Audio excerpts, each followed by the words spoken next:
महिला आरक्षण बिल को लेकर विधायक डोंगरगढ़ ने लिया प्रेस कॉन्फ्रेंस। महिला आरक्षण बिल को लेकर सियासत गर्मा गई है। लोकसभा में बिल पास नहीं होने के बाद अब देश भर के साथ छत्तीसगढ़ में भी कांग्रेस और भाजपा के बीच आरोप प्रत्यारोप तेज हो गए हैं। एक और भाजपा कांग्रेस पर महिलाओं के हितों की अनदेखी का आरोप लगा रही है, तो वहीं कांग्रेस भाजपा पर महिला आरक्षण के नाम पर राजनीति करने और जनता को गुमराह करने की बात कह रही है। इसी कड़ी में डोंगरगढ़ विधायक हर्षिता बघेल ने आज राजनांदगांव के स्थानीय रेस्ट हाउस में प्रेस कॉन्फ्रेंस आयोजित की।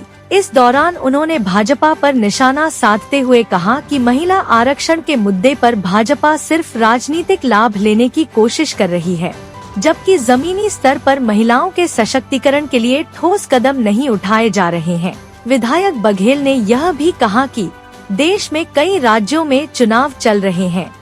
इसी बीच बीजेपी ने यह बिल लाने के लिए लोकसभा का विशेष सत्र बुलाया, जबकि महिला आरक्षण की आड़ में बीजेपी परिसीमन करवाना चाहती थी, वह भी वर्ष 2011 की जनगणना के आधार पर, जबकि कांग्रेस सहित सभी विपक्षी दल आज के आधार पर महिला आरक्षण बिल पास करवाना चाहते हैं।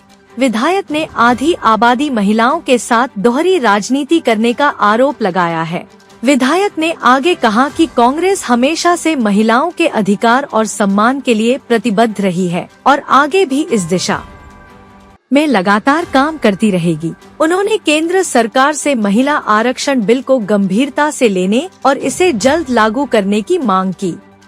बताना चाहूँगी, आज जो महिला बिल को लेके आज पूरे देश में एक वातावरण बना हुआ है, माहौल बना हुआ है, जिसमें आदरणीय हमारे प्रधानमंत्री जी नरेंद्र मोदी जी ने पूरी मीडिया में के सामने में ये बात को रखा गया कि महिला बिल, जो कि महिला आरक्षण बिल की बात जिसको पास नहीं किया गया, और उसका कारण विपक्षी दल को उन्होंने दोष दिया। सबसे पहली बात मैं आपको बताना चाहूँगी, नारी शक्ति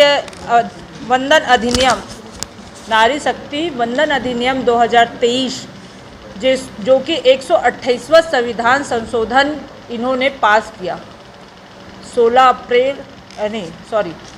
2023 28 तारीख को इन्होंने पास किया।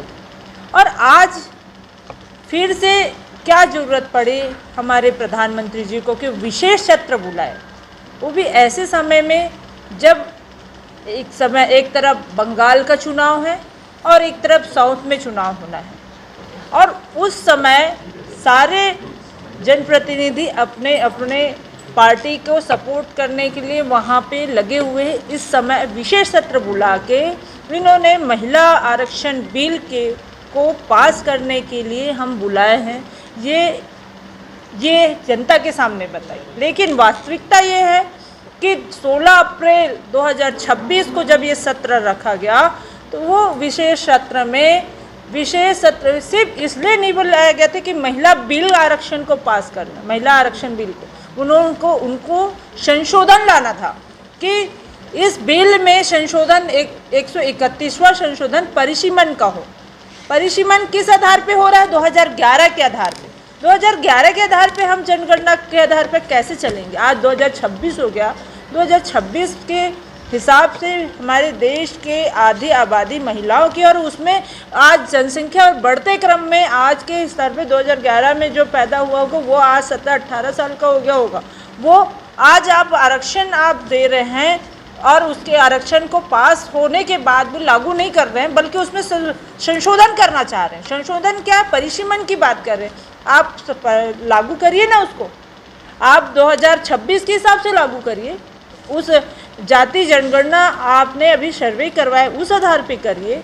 ये विपक्षी दल का कहना था, और कांग्रेस की टीम के साथ और भी विपक्षी दल थे, उनका यही कहना था कि आज 2026 के आधार पे आप ये बिल को लागू करिए और पूरे देश को महिला आरक्षण बिल ये मिले। ये कानून जो बना चुके हैं हम 2023 में, वो लागू कर दीजिए। लेकिन आदरणीय मोदी जी ने इस पर रुकावट डाली और उन्होंने कहा 2011 के जनगणना के आधार पे होगा। तो आप आधी आबादी के साथ आधी महिला जो हमारी महिलाओं को धोखा देने वाली बात है। ये हमारे देश की महिलाओं को नारी वंदन के रूप में आप बात बस कर रहे हैं। आप एक तरफ बोल रहे हैं कि महिलाओं का हम वंदन कर रहे हैं, उनको सम्मान दे रहे हैं, और एक तरफ आप दोहरा राजनीति कर रहे हैं। आप परिसीमन की बात है, परिसीमन आज अगर हम चालू करते हैं तो 2 साल तो सिर्फ परिसीमन करने में लगेगा। तो फिर आपने विशेष सत्र बुलाया किस लिए है? सिर्फ ये दिखाने के लिए कि आज बंगाल में चुनाव हो रहा है, साउथ में चुनाव हो रहा है, तो उन लोगों को ये लगे कि आज मोदी जी अच्छा काम कर रहे हैं और कांग्रेस वाले लोग पूरा काम कर रहे हैं। यही तो ढिंडोरा पीटने के लिए आपने विशेष सत्र बुलाया। आपने विशेष सत्र में कोई बिल पास ही नहीं कर पाए। आपने जबकि बिल पास था उसको आप लागू भी नहीं किए। आप सिर्फ भारतीय जनता पार्टी का ये दोहरा राजनीति, दोहरा जो खेल है वो आज आम जनता के सामने आ चुकी। और आज हमारे छत्तीसगढ़ में इन्होंने विरोध प्रदर्शन किया, जिसमें महिलाओं को ज़बरदस्ती पकड़ के भर के ले गए, और ले जाने के बाद उनको पता भी नहीं कि हम किस कारण से यहाँ पे आए हैं। और उसके बाद हमको शाम को पता चलता है उसके जस्ट दूसरे दिन 18 तारीख के दिन कि यहाँ पे विशेष सत्र यहाँ पे बुलाया जाएगा विधानसभा छत्तीसगढ़ में, जिसमें निंदा प्रस्ताव किया जाएगा। निंदा प्रस्ताव किस लिए? निंदा तो आपकी हो रही है, भारतीय जनता पार्टी की निंदा हो रही है कि वास्तव में महिला आरक्षण बिल पास होने के बाद भी, कानून बनने के बाद भी लागू नहीं हुआ, और आपको किस बात का डर है कि आप विरोध प्रदर्शन करने जा रहे हैं? मतलब आपकी दोहरी राजनीति यहाँ पे साफ नज़र आ रही है, और पूरी जनता को समझ आ गया है कि वास्तव में भारतीय जनता पार्टी चाहती ही नहीं है। जबकि इतिहास गवाह है कि हमारे आदरणीय स्वर्गीय राजीव गांधी जी ने पंचायती राज को चालू किया, पंचायती राज लागू किया। उसके पंचायती राज अधिनियम के तहत आज पंचायतों में महिलाओं को आरक्षण मिल रहा है। आदरणीय नरसिम्हा राव जी जब प्रधानमंत्री थे 1993 में महिलाओं को 33% आरक्षण मिला, नगर पालिका में भी और नगर निगम और नगर पंचायतों में। तब तो महिलाओं को आज बढ़ चढ़ के हर समय उनको आगे बढ़ने का मौका मिला है। क्या भारतीय जनता पार्टी ने किया था ये? नहीं, कांग्रेस ने शुरुआत किया था। और आज आप देख सकते हैं जब एक बिल 2023 में पास हो गया था, उसको लागू नहीं किया गया, और लोकसभा चुनाव था। लोकसभा चुनाव के समय आप ये बात को बार बार हमारे सभी साथियों ने पूछा और बात रखा कि वास्तव में 2023 के बाद जो चुनाव हुआ 2024 में ना, 2024 में, तब ये चुनाव में क्यों नहीं भाग हुआ? इसीलिए नहीं हुआ क्योंकि कानून को लागू नहीं किया गया। पास तो हो गया बिल, लेकिन लागू नहीं होने के कारण वो आरक्षित सीट ही नहीं रहेगा लोकसभा में, और आरक्षित सीट रहेगा तो महिलाएं वहाँ बढ़ चढ़ के काम करेंगी, मेहनत करेंगी। और जब हमको पता है ये इसमें हम मेहनत कर भी रहे हैं, उसके बाद भी हमको वो महत्व नहीं मिल पाएगा, या वहाँ पे किसी और पुरुष के साथ लड़ना पड़ेगा। ऐसे में एक कदम पीछे हट के ही काम होता है, और पार्टी वहीं पे निर्धारित करती है, पार्टी वहीं पे देखती है कि कौन मेहनत कर रहा है और कौन काम कर रहा है। उस आधार पर फिर टिकट का वितरण होता है, चाहे वो महिला हो चाहे पुरुष हो।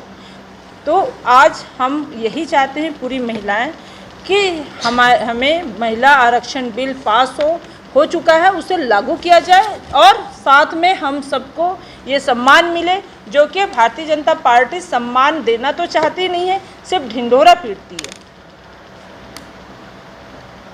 डोंगरगढ़ से अंबरीश टांडिया की रिपोर्ट।